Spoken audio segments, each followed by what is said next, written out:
Hello' friends, কি খবৰ আপোনালোকৰ? আজি মই হোলীৰ পৰা হ'ব পৰা কেইটামান মাৰাত্মক ক্ষতিৰ পৰা কেনেকৈ হাত সাৰিব পাৰি তাৰে কেইটামান টিপছ আগবঢ়াম। গতিকে ভিডিঅ'টি স্কিপ নকৰাকৈ সম্পূৰ্ণভাৱে চাওক। হোলী হ'ল ৰঙৰ উৎসৱ, কিন্তু এই ৰঙৰ ভিতৰত থকা কিছুমান কেমিকেলছৰ পৰা আমাৰ মাৰাত্মকভাৱে ক্ষতি হোৱাৰ চান্স থাকে। কিন্তু হোলী হ'ল আমাৰ ভাৰতবৰ্ষৰ এটা জনপ্ৰিয় উৎসৱ। ইয়াক আমি এভইড কৰিব নোৱাৰি মানে ভাবিবই নোৱাৰি। গতিকে এই মাৰাত্মক কেমিকেলছৰ পৰা হাত সাৰিবলৈ তলত মেনশ্যন কৰা পদ্ধতিকেইটা অৱলম্বন কৰক। নম্বৰ 1, উইয়াৰ ফুল ক্লথছ। আমি সকলোৱে দেখা পাওঁ যে মানুহে সকলো ধৰণৰ কাপোৰ পিন্ধি হোলী খেলে। কিন্তু আপুনি এইটো কথা জনা দৰকাৰ যে আপুনি তেনেকুৱা কাপোৰ পিন্ধক যিয়ে আপোনাৰ শৰীৰৰ মেক্সিমাম অংশ কাভাৰ কৰে, যাতে আমাৰ শৰীৰৰ ছাল ৰঙৰ সংস্পৰ্শৰ পৰা অবিৰত থাকে। ফুল শ্বাৰ্টছ আৰু ফুল পেণ্টে আপোনাক ৰঙৰ সংস্পৰ্শৰ পৰা বহু পৰিমাণে দূৰত ৰখাত সহায় কৰিব পাৰে। কিন্তু আপুনি যিমানেই চেষ্টা নকৰক কিয়, ৰং হ'লে আপোনাৰ গাত লাগিবই। গতিকে তাৰ পৰা হাত সাৰিবলৈ আমাৰ নেক্সট পইণ্ট চাওক। Number 2, apply coconut and mustard oil on your body. আপোনাৰ শৰীৰৰ ছাল যেতিয়া শুকাই থাকে তেতিয়া আপোনাৰ ছালৰ ৰন্ধ্ৰবোৰ মেল খাই থাকে। তেনেকুৱা কণ্ডিশ্যনত যিকোনো ৰঙৰ কেমিকেলছ অনায়াসে ছালৰ ভিতৰত প্ৰৱেশ কৰিব পাৰে।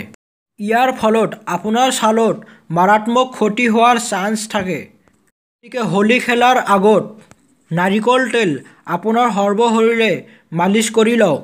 যদি চুলিৰ কথা ক'ব যাওঁ তেন্তে সৰিয়হৰ তেল আটাইতকৈ উপকাৰী হ'ব। আপুনি যদি এই পদ্ধতি অৱলম্বন কৰি হোলী খেলে তেন্তে আপোনাৰ শৰীৰৰ ছাল মইশ্চাৰাইজড হৈ যাব আৰু তেতিয়া ৰং শৰীৰৰ ছালত পৰি স্লিপ হৈ ওলাই যাব।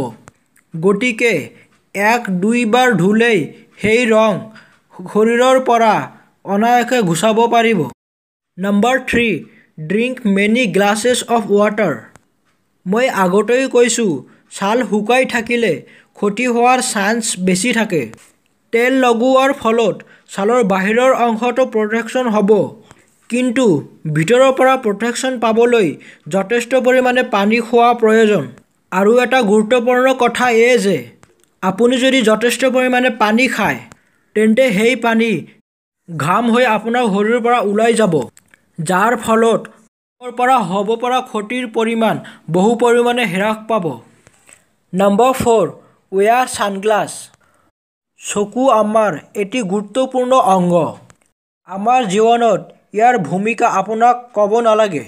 আপুনি চকু মুদি খোজ কাঢ়াৰ চেষ্টা কৰিলেই ইয়াৰ ভূমিকাৰ কথা আপুনি গম পাব। গতিকে এই গুৰুত্বপূৰ্ণ অংগটো প্ৰটেকশ্যন দিবলৈ আপুনি ছানগ্লাছ পিন্ধিবলৈ নাপাহৰিব।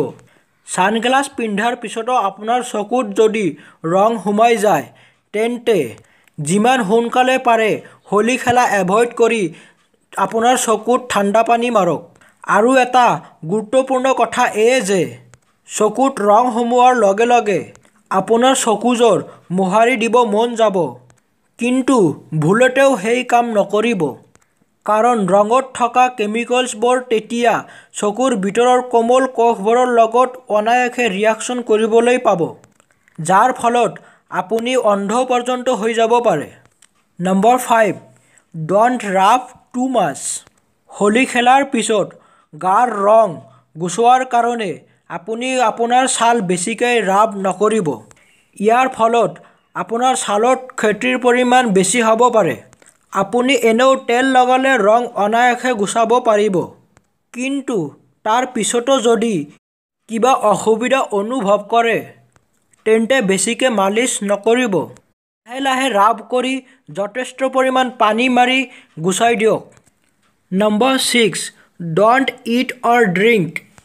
হোলী খেলি থকাৰ সময়ত কোনো বস্তু খোৱা উচিত নহয়। আপুনি এটা বস্তু লক্ষ্য কৰিব, অকল হোলী খেলি থকাৰ সময়তে আপোনাৰ পিয়াহ লাগিব আৰু তেতিয়াই আপুনি পানী খাবলৈ ধৰিব, নহ'লে আপোনাক কোনোবাই মিঠাই খুৱাই দিব। গতিকে এটা চিধা কথা সেই পানী আৰু মিঠাইৰ লগত ৰঙৰ ভিতৰত থকা কেমিকেলছ আপোনাৰ শৰীৰৰ ভিতৰত প্ৰৱেশ কৰিব পাৰে আৰু প্ৰৱেশ কৰিলে কি হ'ব পাৰে সেয়া আপোনাক ক'বই নালাগে। এনিৱে থ্যাঙ্কস ফৰ ৱাচিং। ভিডিঅ'টো যদি আপোনাৰ ভাল লাগিছে তেন্তে আপোনাৰ বন্ধুৰ সৈতে শ্বেয়াৰ কৰক আৰু এনেকা ভিডিঅ' পাই থাকিবলৈ চেনেলটো ছাবস্ক্ৰাইব কৰক আৰু নতুনকৈ আপডেট দিয়া ভিডিঅ' সকলোতকৈ আগত চাবলৈ ঘণ্টাটো প্ৰেছ কৰক। Wish you a very safe Holi. Bye guys, have a good time.